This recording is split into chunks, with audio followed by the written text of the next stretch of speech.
আপনারা ইতিমধ্যে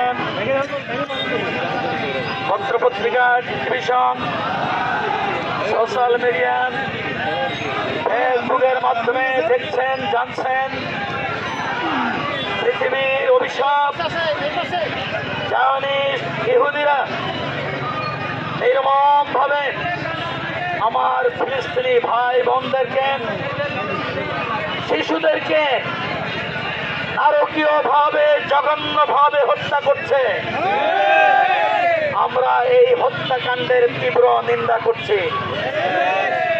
আমরা খুব তাড়াতাড়ি, অতি দ্রুত চাই এটার বিরুদ্ধে বিশ্বব্যাপী জনমত গঠন করে এটা বন্ধ করার জন্য জাতিসংঘ সহ সারা দুনিয়ার head of the states in the world তাদের কাছে আহ্বান জানাচ্ছি, অতি শীঘ্র এই গণহত্যা বন্ধ করার জন্য জরুরি পদক্ষেপ গ্রহণ করবেন।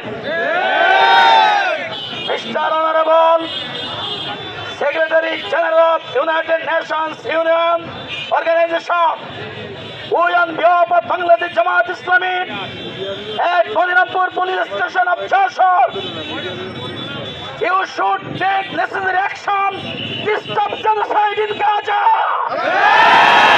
Save the Muslim Ummah, save the Palestinian children, girls and women and men affected in Gaza.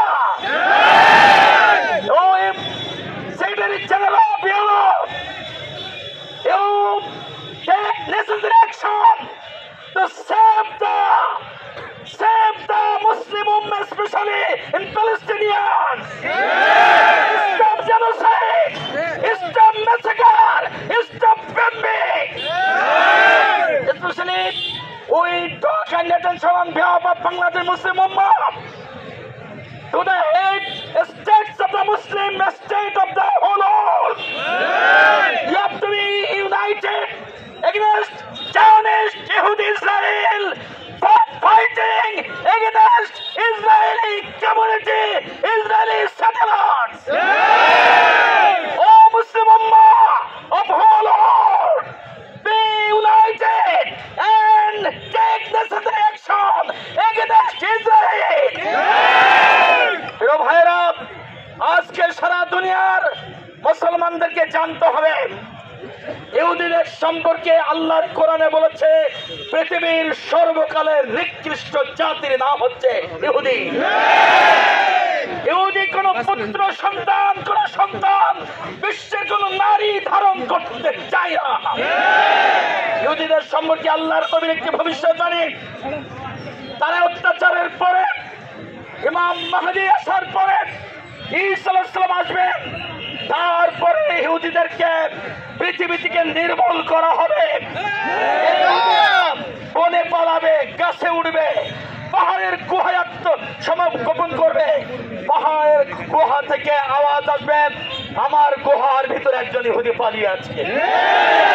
থেকে আওয়াজ আসবে, হে মুসলমানেরা, যোদ্ধারা শোনো, এই গাছের মগ ডালে একজন ইহুদি বসে আছে।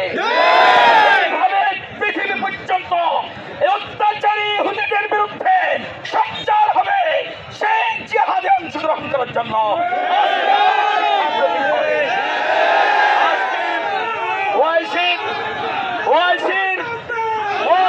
মাধ্যমে আমরা দুনিয়ার মুসলিম রাষ্ট্রপ্রধানদেরকে দাবি করব, বিশেষ করে সৌদি বাদশাহ হয় এর বিরুদ্ধে ঐক্যবদ্ধ আন্দোলনের ঘোষণা দেবেন, তাহলে হারামাইন শরীফের খাদেমের দায়িত্ব থেকে ইস্তফা দেবেন।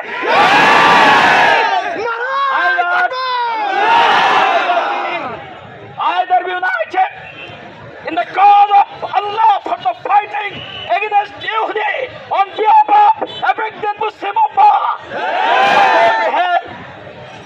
আল্লাহ আমাদেরকে কবুল করুন এই জিহাদে শরীক হওয়ার জন্য, এবং মুসলিম নির্যাতিত প্যালেস্টাইনদেরকে আল্লাহ রক্ষা করুন। এই দোয়া করে আমি আমার কথা